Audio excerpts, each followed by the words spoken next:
نحمده ونصلي على رسوله الكريم اما بعد فاعوذ بالله من الشيطان الرجيم بسم الله الرحمن الرحیم۔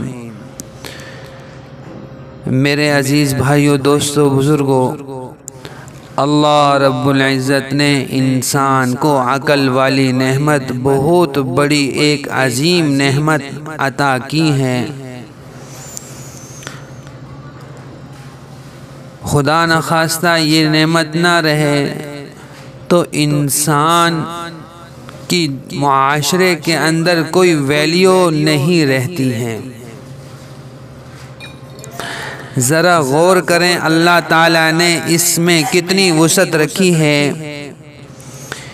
انسان علوم کا ایک بہت وسیع خزانہ اس میں جمع کر لیتا ہے۔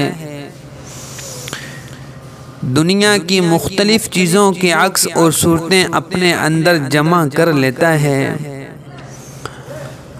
اور یہی عقل اور دانش تو ہے جس پر دنیا والے ناز کرتے ہیں۔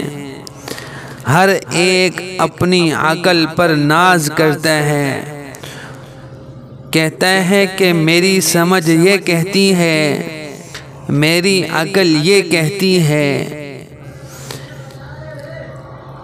ایک اندازے کے مطابق ایک انسان کے دماغ میں اربوں خلیے ہوتے ہیں جو چیزوں کو اپنے اندر محفوظ کرتے رہتے ہیں۔ ذرا غور کیجئے کہ کس طرح اللہ تعالیٰ نے چھوٹے سے دماغ میں اتنی وسعت رکھ دی کہ دماغ کی ریل رات بھی چلتی ہے اور دن کو بھی چلتی ہے، اس کے باوجود بھی وہ ریل ختم نہیں ہوتی۔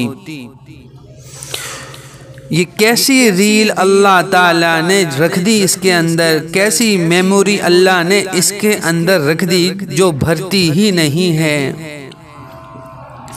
پھر اللہ تعالیٰ نے دماغ کو ہڈیوں کے مضبوط خول میں بند کر دیا، اور پھر یہی نہیں، اس کے اوپر بال اگا کر مزید حفاظت کی ترتیب قائم کر دی۔ پھر اگر عقل نہ رہے تو سارے اعضاء ہوتے ہوئے بھی انسان کے بیکار ہیں۔ کبھی سوچئے اگر ہمارے پاس عقل نہ ہوتی تو لوگ ہمیں پاگل کہتے، یا عقل کم ہوتی تو لوگ ہمیں بے وقوف کہتے۔ اللہ پاک کا کتنا عظیم احسان ہے جس نے ہمیں عقل جیسی عظیم نعمت عطا فرما دی ہے، جس کے ذریعے سے ہم فائدہ کی چیزوں کو حاصل کرتے ہیں، فائدہ دینے والی چیزوں کو حاصل کرتے ہیں، اور نقصان والی چیزوں سے ہم لوگ اس عقل کے ذریعے سے بچ جاتے ہیں۔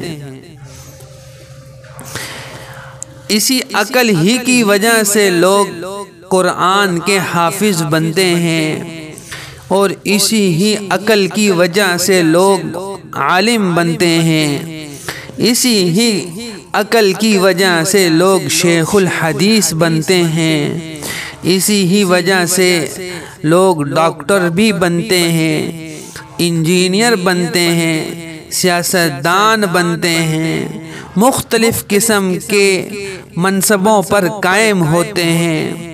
اگر عقل نہ ہوتی تو نہ ہم عالم بن سکتے، نہ انجینئر بن سکتے، نہ ڈاکٹر بن سکتے۔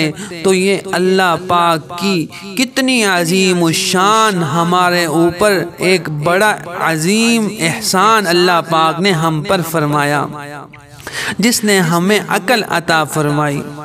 اللہ تعالی ہم کو اس عقل کے ذریعے سے صحیح سوچنے کی اور صحیح اعمال کرنے کی توفیق عطا فرمائے۔